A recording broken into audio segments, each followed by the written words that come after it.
वाशिम हा आकांक्षित जिल्हा म्हणून ओळखला जातो, परंतु केंद्र आणि राज्य शासन यांचं एफपीओ बाबतचं धोरण व योजनांच्या माध्यमातून येथील शेतकरी ह्या आकांक्षित जिल्ह्याचं चित्र बदलवत आहेत.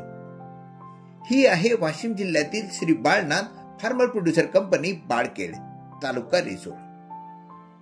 आत्मा वाशिमच्या माध्यमातून अल्पभूधारक शेतकऱ्यांनी या एफपीओ ची स्थापना एमएससीपी प्रकल्पाअंतर्गत 10 वर्षापूर्वी केली आणि आज रोजी 13 गावातील 97 महिलांसह 555 शेतकरी या एफपीओ चे सभासद आहेत.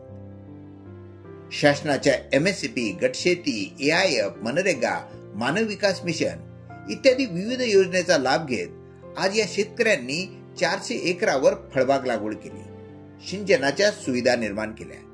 त्यापैकी 100 एकरावरील सीताफळ, पेरू या फळावर ते स्वतः प्रक्रिया करून पल्प, कुल्फी, रबडी ची विक्री करतात.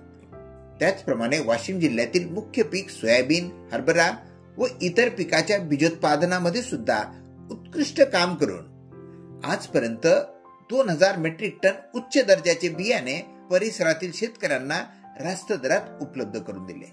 आज कंपनीकडे स्वतःचे गोडाऊन, धान्य व फळ प्रक्रिया उद्योग, रेपर व्हॅन इत्यादी 5 कोटीची मालमत्ता असून त्यांची व त्या कंपनी अंतर्गत 28 शेतकरी गटांची वार्षिक उलाढाल 5 कोटीपर्यंत आहे. सदर कंपनीने नाफेडच्या वतीने 50,000 मेट्रिक टन कडधान्य खरेदी करून सरकार आणि शेतकरी यांच्यामधील दुवा म्हणून काम करताना परिसरातील शेतकऱ्यांना उत्कृष्ट सुविधा उपलब्ध करून दिली.